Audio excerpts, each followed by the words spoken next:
Janamaithri police തൊടുപുഴയിൽ K2012 എന്ന പേരിൽ സാന്ത്വന പരിചരണ പരിപാടി ആരംഭിക്കും. പരിപാടി PT തോമസ് MP ഉദ്ഘാടനം ചെയ്യുമെന്ന് CI സജി മാർക്കോസ് പറഞ്ഞു. ഇടുക്കി എസ്പിയുടെ അധ്യക്ഷതയിൽ തൊടുപുഴ പോലീസ് സ്റ്റേഷൻ അങ്കണത്തിലാണ് പരിപാടി.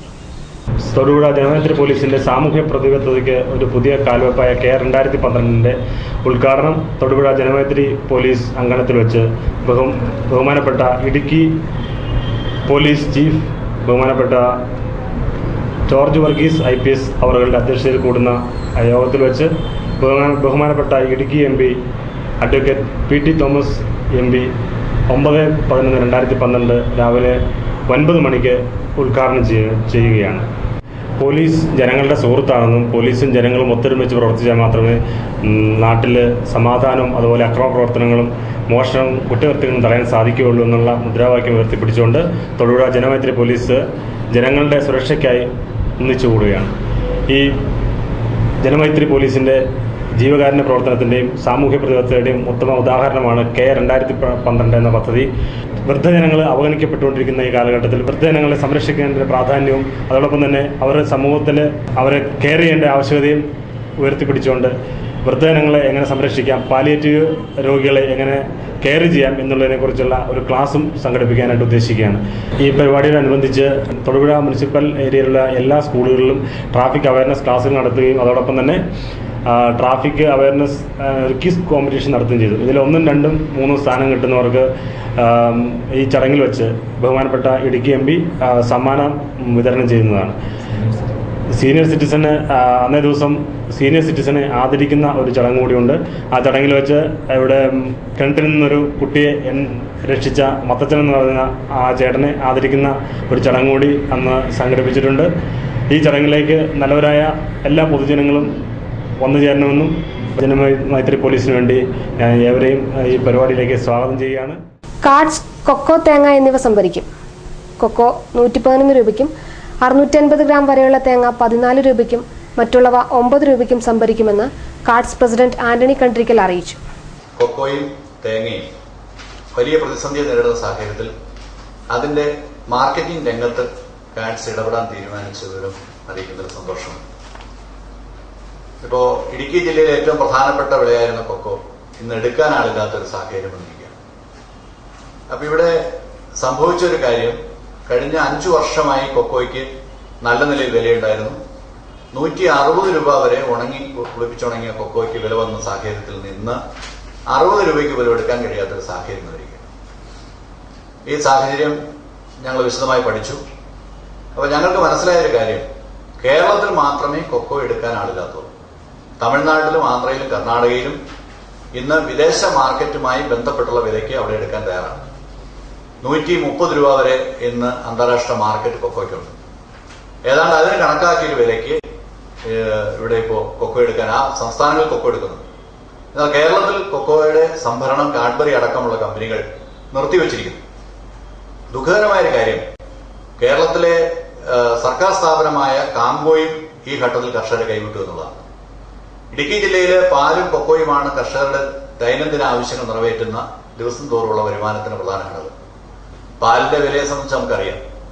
വില വർദ്ധിച്ചപ്പോൾ തന്നെ കാലിത്തീറ്റയുടെ വില വർദ്ധിപ്പിച്ചുകൊണ്ട് കർഷകർക്ക് പ്രയോജനമില്ലാത്തൊരവസ്ഥയിലേക്കാണ് പാലിന്റെ വില നിർത്തുന്നത്. ആ സാഹചര്യത്തിലാണ് അവരുടെ ദൈനംദിന ആവശ്യങ്ങൾ നിറവേറ്റുന്നതിൽ ഏറ്റവും യുക്തമായ ഒന്നായിരുന്ന കൊക്കോയുടെ വില കുത്തനെ കൂപ്പുകുത്തി ആ വില ആക്കി ആരും എടുക്കാനില്ലാത്തൊരു സാഹചര്യത്തിലേക്ക് കാര്യങ്ങൾ കൊണ്ടുപോയത്. ഈ സാഹചര്യത്തിൽ കാർഡ്സ് പുറത്തുനിന്നുള്ള ഒരു എൻക്വയറി, അതായത് ഗൾഫിൽ നിന്നും സ്വിറ്റ്സർലൻഡിൽ നിന്നും വന്ന 2 എൻക്വയറികളുടെ അടിസ്ഥാനത്തിൽ കൊക്കോയുടെ സംഭരണം ആരംഭിക്കുകയാണ്. എല്ലാ ശനിയാഴ്ചയും 7 ദിവസം പുളിപ്പിച്ചുണങ്ങിയ കൊക്കോ കർഷകരിൽ നിന്ന് നേരിട്ട് കളക്ട് ചെയ്യാനാണ് ഉദ്ദേശിച്ചിരിക്കുന്നത്. അതിന് ഇപ്പോൾ പ്രഖ്യാപിച്ചിരിക്കുന്ന വില 111 രൂപയാണ്. കിലോഗ്രാമിന് 111 രൂപ. അതുപോലെ തന്നെ തേങ്ങയും ഇപ്പോൾ വലിയ പ്രതിസന്ധിയെ നേരിടുമെന്നാണ് പറയുക. അതുകൊണ്ട് തേങ്ങ ഇന്ന് വെളിച്ചെണ്ണ വില നോക്കാതെ തന്നെ 650 ഗ്രാം വരെ തൂക്കമുള്ള പൊതിച്ച തേങ്ങ വെള്ളത്തോട് കൂടി തൂക്കി 14 രൂപയ്ക്ക് എടുക്കുന്നതിനാണ് തീരുമാനിച്ചിട്ടുള്ളത്. 650 ഗ്രാമിൽ കൂടുതൽ തൂക്കം വരുന്ന വലിയ തേങ്ങ ഒരെണ്ണം 9 രൂപ വിലയ്ക്കും സംഭരിക്കുന്നതിന് തീരുമാനിച്ചിട്ടുണ്ട്. സ്ഥിരം പോക്കറ്റടിക്കാരൻ തൊടുപുഴയിൽ പിടിയിലായി. പെരുമ്പാവൂർ സ്വദേശി സജീർ 25 പിടിയിലായത്. രാവിലെ 9 കാഞ്ഞിരമറ്റം ജംഗ്ഷനിൽ പോക്കറ്റടി ശ്രമത്തിനിടെ പിടിക്കപ്പെടുകയായിരുന്നു. പെരുമ്പാവൂരിൽ ഇയാൾക്കെതിരെ 5 കേസുകൾ നിലവിലുണ്ട്.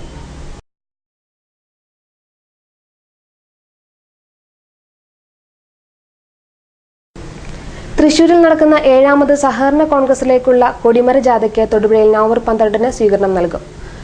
നെല്ലാപ്പാറയിൽ നിന്നും നിരവധി വാഹനങ്ങളുടെ അകമ്പടിയോടെ ആണ് സ്വീകരണം. യൂണിയൻ ചെയർമാൻ വി മത്തായി, മറ്റു ഭാരവാഹികൾ joint registrar general CC Thomas, assistant registrar general S Sreejaya എന്നിവർ വാർത്താസമ്മേളനത്തിൽ അറിയിച്ചതാണിക്കാര്യം.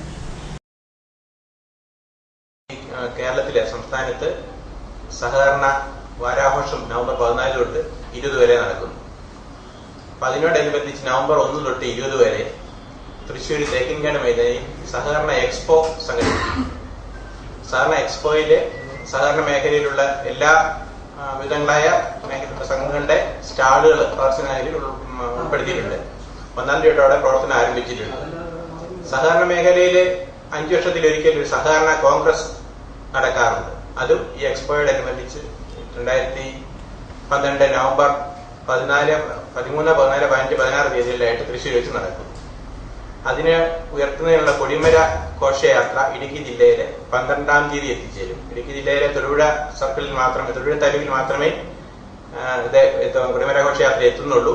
അപ്പോൾ കൊടിമര ഘോഷയാത്രയ്ക്ക് 12-ാം തീയതി രാവിലെ 11 മണിക്ക് നെല്ലാപ്പാറയിൽ നിന്നും സ്വീകരണം നൽകുന്നു.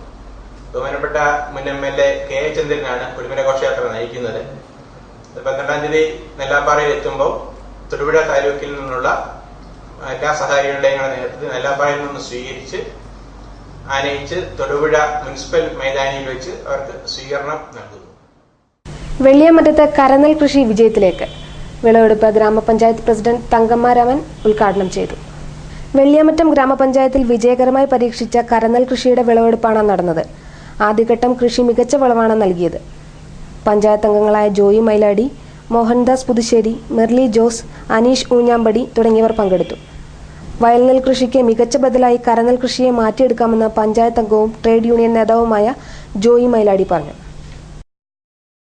ഈ കൃഷി കൊണ്ട് നമ്മൾ ഉദ്ദേശിക്കുന്നത് നമ്മുടെ പാടങ്ങളൊക്കെ നികത്തിപ്പോവുകയും അല്ലെങ്കിൽ പാടങ്ങളിലൊക്കെ മറ്റ് കൃഷികളൊക്കെ ആയി വരുന്ന സാഹചര്യത്തിൽ നമ്മുടെ നാട്ടിലെ നെല്ലുൽപാദനം തീരെ കുറഞ്ഞു വരുന്ന ഒരു സാഹചര്യവും കൂടെ കണക്കിലെടുത്ത് നടത്തുന്ന ഈ കൃഷി രീതി മറ്റ് പ്രദേശങ്ങളിലും അനുവർത്തിക്കുമാറാവണം.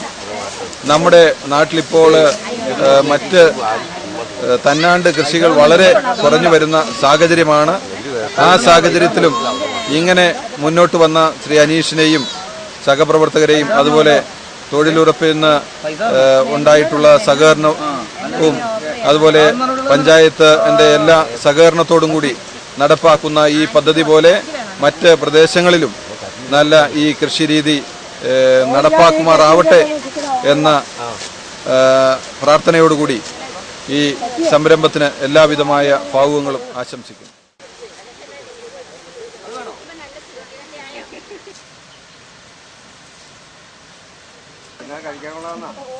ഇടുക്കി ജില്ലാതല പൈക്ക നീന്തൽ മത്സരം വണ്ടമറ്റം അക്വാട്ടിക് സെന്ററിൽ നടന്നു. ജില്ലാ അക്വാട്ടിക് അസോസിയേഷൻ സെക്രട്ടറിയും ദേശീയ മാസ്റ്റേഴ്സ് നീന്തൽ സ്വർണ്ണ മെഡൽ ജേതാവുമായ ബേബി വർഗീസ് മത്സരങ്ങൾ ഉദ്ഘാടനം ചെയ്തു. ജില്ലാ sports council secretary MS Pavanan, Thomas മാഷ് എന്നിവർ പ്രസംഗിച്ചു. കട്ടപ്പന, ഇളന്തേശം, തൊടുപുഴ എന്നീ ബ്ലോക്കുകളിൽ നിന്നായി 50-ലേറെ പേർ മത്സരങ്ങളിൽ പങ്കെടുത്തു. പൈക്ക മത്സരത്തിലെ വിജയികൾ തൃശൂരിൽ നടക്കുന്ന സംസ്ഥാന മത്സരത്തിൽ പങ്കെടുക്കും.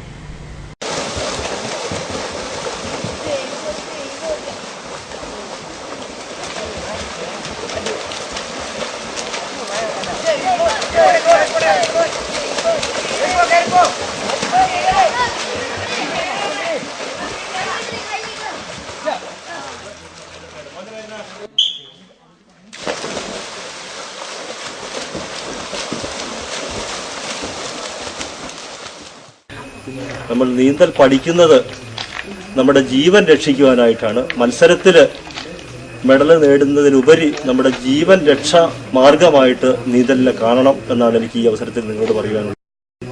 നമുക്കറിയാം, ഇടുക്കി ജില്ലയിൽ ഇപ്പം നീന്തൽ പരിശീലനം കൊടുക്കുന്ന ഏക സെൻറ്റർ ഇതാണ്. ഈ സെൻറ്ററിൽ ആവശ്യത്തിന് കുട്ടികൾ വരുന്നില്ല. ഇതിന് ആവശ്യത്തിനുള്ള ഒരു ബോധവൽക്കരണം നടത്തുന്നില്ല എന്നാണ് എനിക്ക് തോന്നുന്നത്. നമ്മുടെ അക്വാറ്റിക് അസോസിയേഷന്റെ ആഭിമുഖ്യത്തിൽ ധാരാളം പരിശീലന പരിപാടികളും ബോധവൽക്കരണ ക്ലാസ്സുകളെല്ലാം നടത്താറുണ്ടെങ്കിലും വേണ്ടത്ര ഒരു കുട്ടികളെ നീന്തൽ പരിശീലിപ്പിക്കുവാനായിട്ട് പേരൻസ് കൊണ്ടുവരുന്നില്ല എന്നാണ് ഈ അവസരത്തിൽ എനിക്ക് പറയാനുള്ളത്. നീന്തലിന്റെ ആവശ്യകതയെക്കുറിച്ച് അത്രമാത്രം ബോധമില്ലാത്തത് കൊണ്ടാണ് ഇത് വളരെ നിസ്സാരമായിട്ടാണ് കാണുന്നത്. അപ്പം നീന്തൽ അറിയാവുന്ന കുട്ടികളോട് എനിക്ക് പറയാനുള്ളത്, നിങ്ങളുടെ സ്കൂളുകളിൽ നീന്തൽ അറിയില്ലാത്ത ധാരാളം കുട്ടികളുണ്ട്. അവരെ ഈ മേഖലകളിലോട്ട് പറഞ്ഞയക്കണം. നമ്മുടെ ജീവൻ രക്ഷിക്കുവാൻ, നമ്മുടെ സ്വയരക്ഷയ്ക്കായിട്ട് നീന്തൽ പഠിച്ചിരിക്കണം എന്നുള്ള ഒരു മെസ്സേജ് നിങ്ങൾ നൽകണം എന്ന് മാത്രം ഈ അവസരത്തിൽ ഞാൻ നിങ്ങളോട് പറയുന്നു. അതുപോലെ തന്നെ മത്സരത്തിൽ പങ്കെടുക്കാനായിട്ട് എത്തിയിരിക്കുന്ന കുട്ടികളോട് പറയാനുള്ളത്, മറ്റൊരു ഗെയിം പോലെ അല്ല സ്വിമ്മിങ്. സ്വിമ്മിങ്ങിൽ ഒരു മെഡൽ ലഭിക്കണമെങ്കിൽ നമ്മൾ ധാരാളം ടൈം ഇതിനു വേണ്ടി ചെലവഴിക്കണം. എല്ലാ ദിവസവും ഒരു 2 മണിക്കൂർ മോർണിംഗും 2 മണിക്കൂർ ഈവനിങ്ങും സ്വിമ്മിങ്ങിന് വേണ്ടി ചെലവഴിച്ചാൽ ഏകദേശം ഒരു 10 കിലോമീറ്ററോളം ഡെയിലി നമ്മൾ വർക്കൗട്ട് ചെയ്താൽ മാത്രമേ സംസ്ഥാന തലത്തിലും അതുപോലെ ദേശീയ തലത്തിലും നമുക്കൊരു മെഡൽ നേടുവാൻ സാധിക്കുകയുള്ളൂ. KSRTCയിൽ നവംബർ 7-ന് ഹിതപരിശോധന നടക്കും. CITU നേതൃത്വത്തിൽ നടന്നു വന്ന വിശദീകരണ പരിപാടി തൊടുപുഴയിൽ സമാപിച്ചു. KM Babu, PP Nasar, MR Vijayan തുടങ്ങിയവർ സംസാരിച്ചു. വളം സബ്സിഡി വെട്ടിക്കുറച്ചുകൊണ്ടാണ് മൻമോഹൻ സിംഗ് നടപടി സ്വീകരിച്ചത്. അപ്പോൾ വളത്തിന്റെ സബ്സിഡി വെട്ടിക്കുറയ്ക്കുക, അതുപോലെ ഭക്ഷ്യസാധനങ്ങളുടെ സബ്സിഡി വെട്ടിക്കുറയ്ക്കുക, അതുപോലെ തന്നെ ഇന്ധനത്തിന്റെ സബ്സിഡി വെട്ടിക്കുറയ്ക്കുക. 1587 കോടി രൂപയുടെ സബ്സിഡിയാണ് ഇന്ധനത്തിന്റെ സബ്സിഡി എന്നുള്ളതിൽ വെട്ടിക്കുറച്ചത്. എന്നിട്ടാണ് പറഞ്ഞത് ഇവിടെ പണം കായ്ക്കുന്ന മരമില്ല, ഇവിടെ സബ്സിഡികൾ കൊടുക്കുവാൻ പണം കായ്ക്കുന്ന മരമില്ല എന്ന് പറഞ്ഞ് മൻമോഹൻ സിംഗും കൂട്ടാളികളും അതേസമയം പണം കായ്ക്കുന്ന മരമുണ്ടെന്ന് തെളിയിച്ചു. എത്ര കോടി രൂപയാണ് ഇന്ത്യ രാജ്യത്തെ കൈവിരലെണ്ണാവുന്ന ഏതാനും മുതലാളിമാർക്ക് നികുതി ഇളവ് നൽകിക്കൊണ്ട്, സർചാർജ് ഇളവ് നൽകിക്കൊണ്ട് നൽകിയതെന്നറിയാവോ? 24 ലക്ഷം കോടി രൂപയാണ് ഇന്ത്യ രാജ്യത്തെ വിരലെണ്ണാവുന്ന ഏതാനും ചില മുതലാളിമാർക്ക്, വൻകിട വ്യവസായികൾക്ക് നികുതി ഇളവ് നൽകിക്കൊണ്ട്, അതുപോലെ തന്നെ സർചാർജിലും സബ്സിഡി നൽകിക്കൊണ്ട് ഇവിടെ സൗജന്യങ്ങൾ ഏർപ്പെടുത്തിയതെന്ന് കാണാൻ കഴിയും. കോടി രൂപയുടെ ഇളവ് നൽകാൻ പണം കായ്ക്കുന്ന മരം ഉണ്ടായിരുന്നു സുഹൃത്തുക്കളെ. അതാണ് നമ്മുടെ രാജ്യം അനുഭവിക്കുന്നത്. അതാണ് അവർക്ക് ആർക്ക് വേണ്ടി എന്നതിൽ നിന്ന് വ്യക്തമാണ്. നമ്മുടെ രാജ്യത്തെ ജനങ്ങളെ എങ്ങോട്ടാണ് നയിക്കുന്നത് ഇവയുള്ള സാഹചര്യമല്ലേ? പാവപ്പെട്ട മത്സ്യത്തൊഴിലാളികൾ കടലിൽ പോകാൻ വള്ളങ്ങളിലും ഇവിടെ ഗവൺമെന്റ് സ്വീകരിച്ചിരിക്കുന്ന മൻമോഹൻ സിംഗും കൂട്ടാളികളും, അതുപോലെ തന്നെ അവിടെ അനുയായിയായിട്ടുള്ള ഉമ്മൻചാണ്ടി അടക്കമുള്ള ആളുകൾ ഇഷ്ടം പോലെയുണ്ട് സബ്സിഡിയുള്ള സിലിണ്ടർ. അതിനുവേണ്ടി നമ്മുടെ വീട്ടമ്മമാരും സാധാരണക്കാരും എത്രമാത്രം ബുദ്ധിമുട്ട് അനുഭവിക്കേണ്ടി വരുന്നു എന്ന് നമുക്കറിയാം. അപ്പൊ നമ്മുടെ രാജ്യത്തെ ജനങ്ങളുടെ അടുക്കളകൾ താറുമാറാക്കിക്കൊണ്ടാണ് മൻമോഹൻ സിംഗും അതുപോലെ ഉമ്മൻചാണ്ടി കൂട്ടാളികളും ഇവിടെ മുമ്പോട്ട് വന്നിരിക്കുന്ന ഭരണം നടത്തിക്കൊണ്ടിരിക്കുന്നത് കാണേണ്ടതായിട്ടുണ്ട്.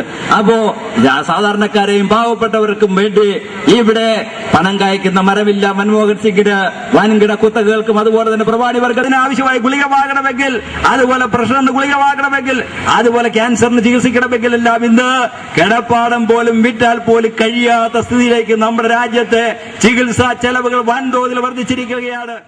Democratic school teachers association Idukki DDE ഓഫീസിന് മുൻപിൽ ധർണ നടത്തി. ജില്ലാ സെക്രട്ടറി ജയപ്രസാദ് ഉദ്ഘാടനം ചെയ്തു. 7 ആവശ്യങ്ങൾ ഉന്നയിച്ചാണ് DSTA DDE ഓഫീസുകൾക്ക് മുൻപിൽ ധർണ നടത്തിയത്.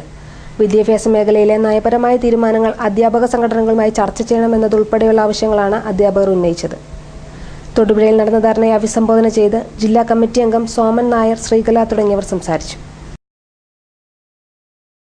കേരളത്തിലെ മുഴുവനും പൊതുവിദ്യാഭ്യാസ രംഗത്ത് ഏറ്റവും കൂടുതൽ നേട്ടമുണ്ടാക്കിക്കൊണ്ടിരിക്കുന്ന എയ്ഡഡ് മേഖലയെ വ്യാപകമായി തകർക്കുന്ന രീതിയിൽ സർക്കാരിന്റെ കടയ്ക്കൽ കത്തിവയ്ക്കത്തക്ക രീതിയിലുള്ള ഇപ്രകാരമുള്ള നടപടി ഇനി ആവർത്തിച്ചു കഴിഞ്ഞാൽ കേരളത്തിലുള്ള പൊതുവിദ്യാഭ്യാസ രംഗം വളരെയധികം താറുമാറാകുമെന്നും, അതോടൊപ്പം തന്നെ വിദ്യാഭ്യാസ മേഖലയെ സംരക്ഷിക്കേണ്ടത് എയ്ഡഡ് മേഖലയുടെ വളരെയധികം വലിയൊരു ആവശ്യമാണെന്ന് മുൻനിർത്തിക്കൊണ്ടും DSTA സംസ്ഥാനത്ത് എല്ലാ വിദ്യാഭ്യാസ ഓഫീസുകളുടെ മുമ്പിലും ഇന്ന് ധർണ നടത്തുകയാണ്. അതിന്റെ ഭാഗമായി ഇടുക്കി ജില്ലയിൽ ഉള്ള ധർണ നമ്മൾ നടത്തുന്നു.